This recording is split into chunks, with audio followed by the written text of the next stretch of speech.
Noong unang panahon, sa ilalim ng isang napakalaking puno ng banyan sa tabi ng ilog sa kagubatan, sina Acharya Chanakya at Chandragupta ay magkasamang naupo. Biglang nagtanong si Chandragupta, "Gurudev, sino sa mundong ito ang ayaw yumaman? Lahat ay nagsusumikap, lahat ay nagsisikap na yumaman. Ngunit madalas kong napapansin na ang ilang mga tao ay yumaman nang may kaunting pagsisikap habang ang mga mahihirap ay walang pagod na nagtatrabaho, pinagpapawisan ng sagana, ngunit hindi kailanman nagiging masagana. Talaga bang makakamit lamang ang kayamanan sa pamamagitan ng pagsusumikap? Maaari bang yumaman ang isang tao sa pamamagitan lamang ng pagsusumikap?" Ngumiti si Chanakya. Sa kanyang mga mata ay ang kinang na nag-iingat ng mga lihim ng karunungan sa loob ng maraming sigloan niya. Chandragupta, laging tandaan ang isang bagay sa buhay. Kahit ang asno ay nagtatrabaho ng husto. Ang asno ay nagdadala rin ng mabibigat na karga. Ito ay nagpapagal araw at gabi. Ngunit ang isang taong nagtatrabaho tulad ng asno ay nananatiling mahirap. Si Lakshmi ay dumarating lamang sa mga matatalino. Ang isang mayamang tao ay nagiging mayaman hindi sa pamamagitan ng pagsusumikap, kundi sa pamamagitan ng kanilang katalinuhan. Kung nauunawaan ito ng lahat, ang sansinukob ay maaaring magbago. Ang lahat ay isang laro ng talino.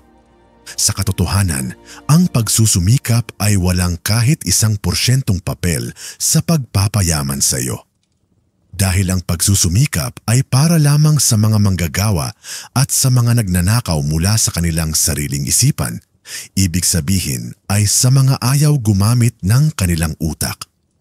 Kung ikaw ay nasa landas ng pagiging mayaman, dapat mo munang iwanan ang pagsusumikap. Dapat mong isipin kung paano mo magagamit ang iyong isipan. Pagkatapos ay sinabi ni Chandragupta, "O Gurudev, mangyaring sabihin sa akin ang lahat ng mga bagay na ito ngayon." Tumango si Chanakya at sinabing, "Sige, ngayon ay ipapaliwanag ko sa iyo ang mga bagay na ito." Sa makatuwid, Chandragupta, makinig kang mabuti sa aking mga salita. Mga kaibigang namaste, maligayang pagdating sa aming YouTube channel. Panoorin ang video na ito hanggang dulo dahil nakatago sa video na ito ang mga sikreto ng Chanakya Niti na maaaring magpabago sa iyong buhay.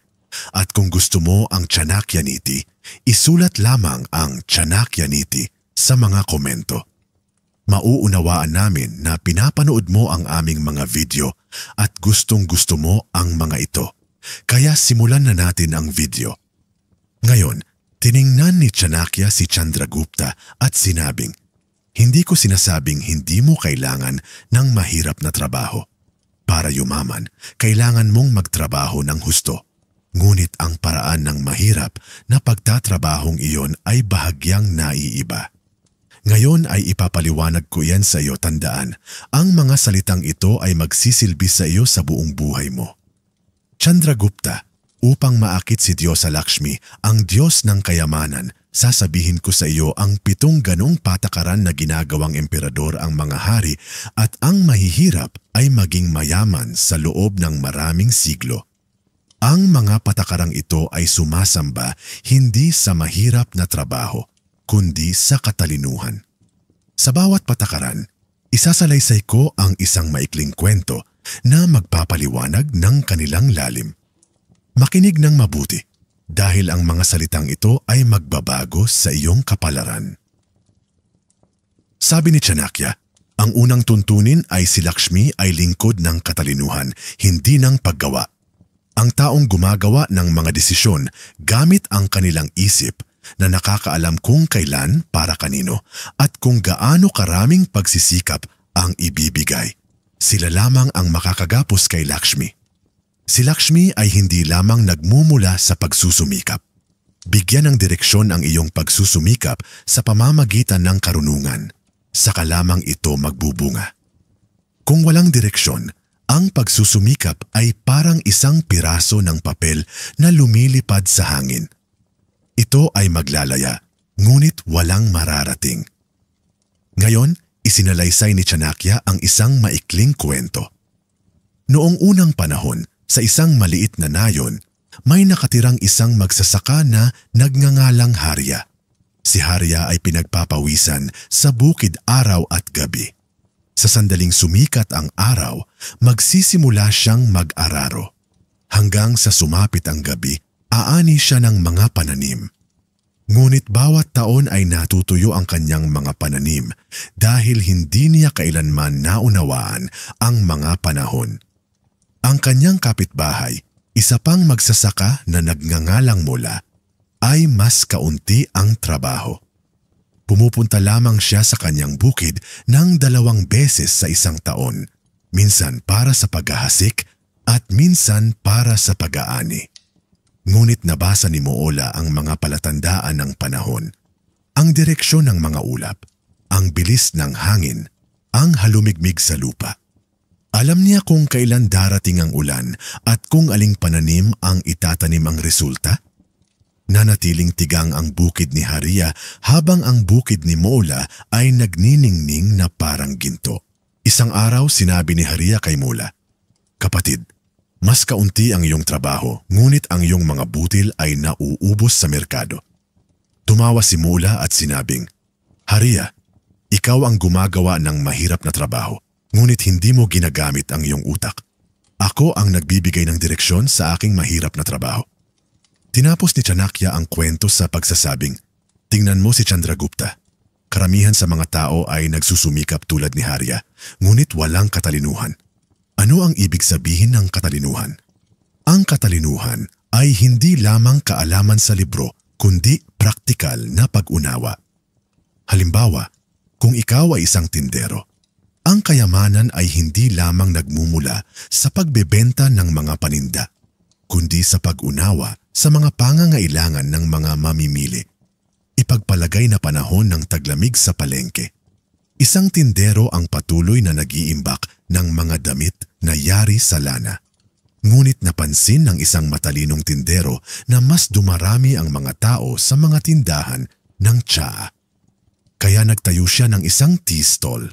Mas kaunting pagsisikap, mas maraming kita. Sinabi ni Chanakya Niti na ang pamumuhunan sa katalinuhan ang pinakamalaking pamumuhunan too. Chandragupta, pakinggan mo ang aking mga salita. Kung paanong kinakailangang palakasin ang sarili bago itali ang isang mabangis na hayop, ang pangalawang tuntunin ay ito. Bago magkamit ng kayamanan at kasaganaan, magkaroon ng disiplina at karakter. Ang isang taong nababalot ng kanyang mga pagnanasa kahit bago pa man dumating ang kayamanan ay hindi kailanman mapapanatiling matatag ang kayamanan. Si Diyosa Lakshmi ay naninirahan lamang kung saan nananatiling nakasindi ang lampara ng pagpipigil sa sarili. Kung walang disiplina, ang kayamanan ay parang isang kastilyong buhangin na agad na winawasak ng mga alon ng tukso. O prinsipe, isipin mo na ang iyong kaharian ay isang malaking puno. Kung mahina ang mga ugat, gaano man karaming tubig ang ibuhos mo, ito ay malalanta. Ang disiplina ay ang mga ugat na nagpapalusog sa kayamanan. Ang disiplina ay nangangahulugang pagsakop sa mga pagnanasa, tulad ng isang mandirigma na sumasakop sa mga kaaway. Sinasabi ng mga sinaunang banal na kasulatan na ang isip ng isang tao ay isang kabayo. Kung hindi ito nirerenda, saan ka dadalhin ng kabayong iyon? Walang tiyak. Sa konteksto ng kayamanan, ang renda na ito ay dapat na nakatali sa 3 antas: pisikal, mental, at pinansyal. Ang pisikal na disiplina ay nangangahulugang pagprotekta sa katawan mula sa hindi kinakailangang pagkain o pahinga. Tulad ng kung ang isang hari ay nananatiling nagpapakasasa sa labis na piging araw-araw, ang kanyang lakas ay manghihina at pagod ang darating sa pagpapatakbo ng kaharian. Sa pamamagitan ng disiplina, nananatiling malusog ang katawan na nagbibigay ng lakas upang magtrabaho. Ang katangian ng disiplina sa pag-iisip ay ang pagkontrol sa galit at kasakiman.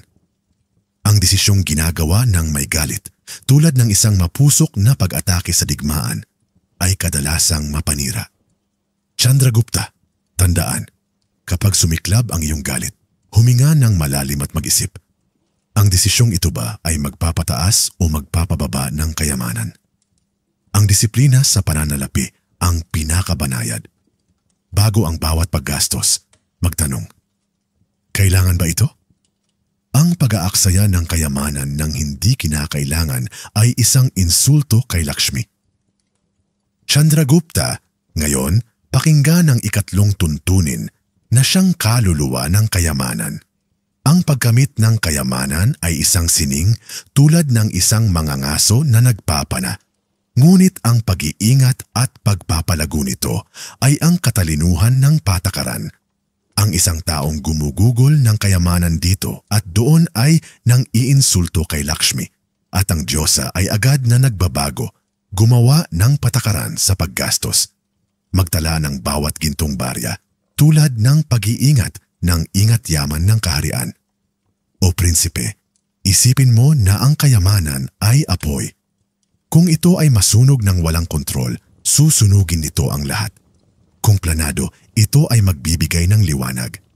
Ang patakaran sa paggastos ay mas malaki kaysa sa pagkita dahil ang mga kita ay panandalian lamang. Ngunit ang pamamahala sa paggastos ay nagdudulot ng walang hanggang kasaganaan. Ang mga ugat nito ay nasa sinaunang ekonomiya. Sa kautilya niti ay sinasabing, Vyaya Niyojit dan Vriddhi Karak.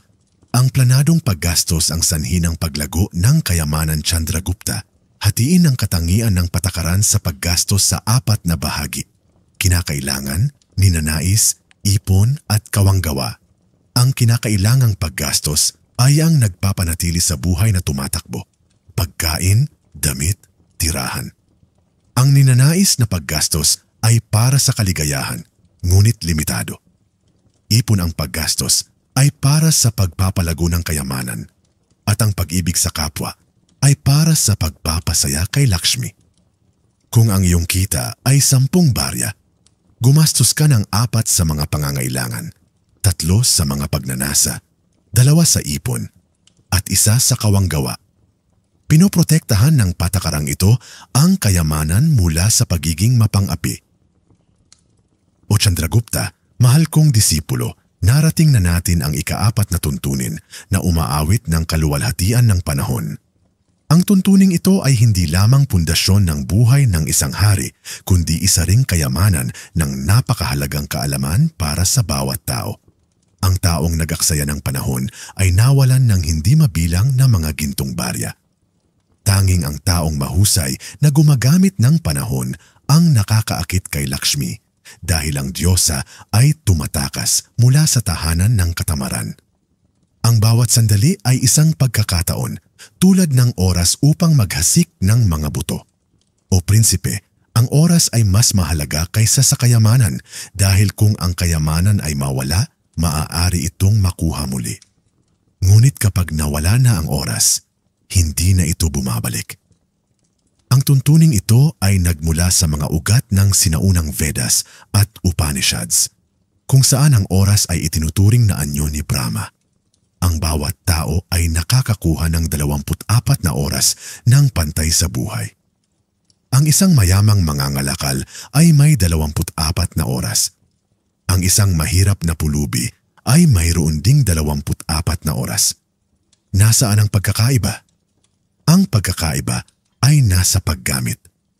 Ang mahirap na pulubi ay ginugugol ang kanyang 24 na oras sa mga walang kwentang bagay. Nakaupo sa kalsada sa walang kabuluhang pagmumuni-muni, nag-aaksaya ng oras sa masasamang kasama o nananatiling nakalubog sa mga negatibong kaisipan. Iniisip niya, masama ang kapalaran ko, kaya ano ang magagawa ko? Ngunit ang isang mayamang tao, isang matagumpay na hari o mangangalakal ay inilalaan ang kanyang 24 na oras sa negosyo, trabaho at produktibong gawain. Nagigising siya sa umaga at gumagawa ng mga plano. Nagtatrabaho sa araw. Nagmumuni-muni sa gabi. Ito ang pagkakaiba. Sa isang banda ay ang pagkawasak. Sa kabilang banda ay ang kasaganaan. Ang wastong paggamit ng oras ay nagpapatalas ng talino. Kapag ginamit mo ang bawat sandali, nagiging mabilis ang mga desisyon. Sa pagpapatakbo ng isang kaharian, kahit isang minutong pagkaantala ay maaaring magbigay ng kalamangan sa kaaway. O Chandragupta, mahal kong disipulo, narating na natin ang ikalimang tuntunin na nagpapahayag ng kaluwalhatian ng katalinuhan. Ang tuntuning ito ay hindi lamang ang sikreto ng pag-iipon ng kayamanan, kundi pati na rin ang pundasyon ng tunay na kasaganaan sa buhay. Huwag mamuhunan ng kayamanan sa mga bagay, kundi mamuhunan sa katalinuhan. Ang paglago ng kaalaman ay umaakit ng kayamanan. O prinsipe, ang pamumuhunan sa katalinuhan, ang ugat na pinagmumulan ng kayamanan. Dahil ang matalinong tao ay kumikilala ng mga oportunidad, umiiwas sa mga panganib, at nananalo sa pamamagitan ng mga desisyon. Sinasabi ng mga sinaunang banal na kasulatan na bidya paramam dhanam. Ang kaalaman ang pinakamataas na kayamanan. Ang pahayag na ito ay kinuha mula sa mga Upanishad, kung saan ang kaalaman ay itinuturing na hindi nasisira na kayamanan na hindi nananakaw o nasisira. O Chandragupta, isipin mo na ang iyong kaharian ay isang malawak na puno. Ang mga ugat ay katalinuhan na nagbibigay ng sustansya. Kung walang ugat, ang puno ay nabubuwal. Ang pamumuhunan sa katalinuhan ay nangangahulugan ng hindi paglalagay ng kayamanan sa mga bagay tulad ng alahas o palasyo, kundi sa kaalaman. Ang isang mangangalakal na bumibili lamang ng ginto ay sumusugal. Ngunit ang isang namumuhunan sa katalinuhan ay natututo ng mga sikreto ng merkado. Sa pamamagitan ng katalinuhan, ang mga desisyon ay nagiging tumpak. Ang isang hari na lumalaban ng walang payo ay natatalo. Ngunit ang isang may pinag-aralan, ang haring tulad ni Vikramaditya ay nagpalawak ng kanyang imperyo sa pamamagitan ng katalinuhan. Sa pang-araw-araw na buhay, ang isang magsasaka na may kaalaman sa mga panahon ay nagpaparami ng kanyang mga ani. Ang lunas ay simple. Basahin ang mga banal na kasulatan, Artha Shastra, Niti Shastra. Matuto mula sa mga guro. Mag-imbita ng mga eskolar sa kapulungan Chandragupta kahit sa kaharian. Ang matatalinong tagapayo ay nagpapataas ng kayamanan. Ang isang tagapayo na nakakaintindi sa ekonomiya ay wastong naglalapat ng mga buwis ikalimang konklusyon. Gawing iyong kayamanan ang katalinuhan. Ang pangungusap na ito ay hindi lamang payo, kundi isang mantra na naging pangunahing batayan ng bawat matagumpay na tao mula noong sinaunang panahon hanggang sa modernong panahon. O prinsipe, ang pamumuhunan sa katalinuhan ang pinakadakila. Yakapin mo ito, darating ang kayamanan. Ang tagumpay ay sa iyo. Guni-gunihin Chandragupta, isang kaharian kung saan dumadaloy ang mga ilog ng ginto at pilak, kung saan mataas ang mga pader ng mga kayamanan. Ngunit ang isip ng pinuno ay nalunod sa kadiliman ng kamangmangan. Maaari bang manatiling matatag ang kahariang iyon? Maaari bang maging sanhi ng kaligayahan ang kayamanang iyon? Hindi. O kaibigan, ang tunay na kayamanan ay ang nakaimbak sa mga silid ng iyong isip. Ang kayamanan ng kaalaman, ang liwanag ng karunungan, at ang kinang ng katalinuhan. Ang kayamanang ito ay hindi ninakaw, hindi nasisira, at hindi nalalanta sa paglipas ng panahon. Ito ay tumutubo lamang, tulad ng isang puno ng banyan na lumalago mula sa isang buto patungo sa milyon-milyong sanga. Ang paggawa ng kayamanan sa katalinuhan ay nangangahulugan ng pagsasaalang-alang sa bawat sandali bilang isang pagkakataon sa pamumuhunan. Pagbabasa ng bawat libro, pag-aaral mula sa bawat karanasan, paggawa ng bawat pagkakamali bilang isang aral. Ito ang pamumuhunang nagbibigay ng interes sa interes. O Chandragupta, mahal kong disipulo, narating na natin ang ika-6 na tuntunin na tumatawag sa kamalayan ng mga oportunidad. Ang tuntuning ito ang susi sa pagkakamit ng kayamanan na nagtuturo ng pagiging alerto. Tingnan ang mga oportunidad, kilalanin ang mga ito, at sakupin ang mga ito. Tanging siya na nagsasamantala sa mga oportunidad ang nagiging Panginoon ni Lakshmi o Prinsipe. Ang mga oportunidad ay mga buto ng buhay. Itanim ang mga ito at tutubo ang kagubatan, kung hindi ay mananatili ang disyerto. Sa sinaunang patakaran, ang oportunidad ay regalo ng oras o Chandragupta. Ang konsepto ng pagkilala sa mga oportunidad ay nagmula sa mga Veda.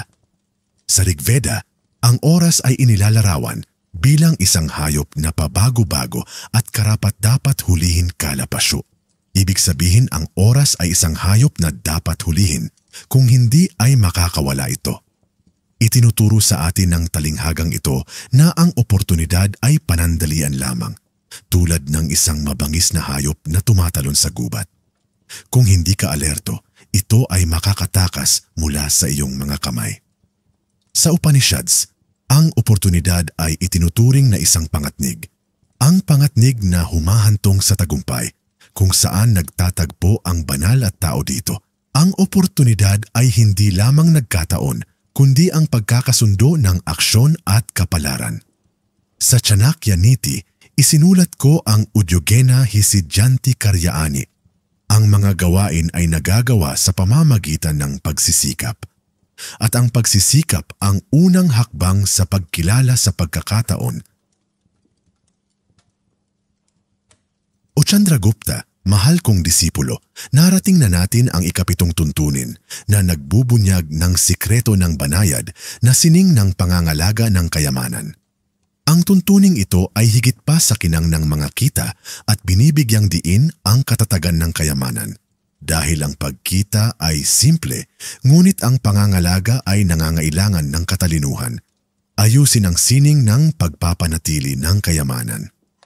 O Prinsipe, ang sining na ito ay nakasalalay sa pagkakaiba-iba. Huwag manatili sa isang lugar, kundi hatiin sa maraming pinagmumulan upang ang pagkawala ng isa ay hindi masira ang lahat. Sa sinaunang ekonomiya, ang pangangalaga ang pundasyon ng paglago. Sa Kautilya Arthashastra, ako mismo ay inilarawan ang Dhanam Rakshitam Vividena Pathena.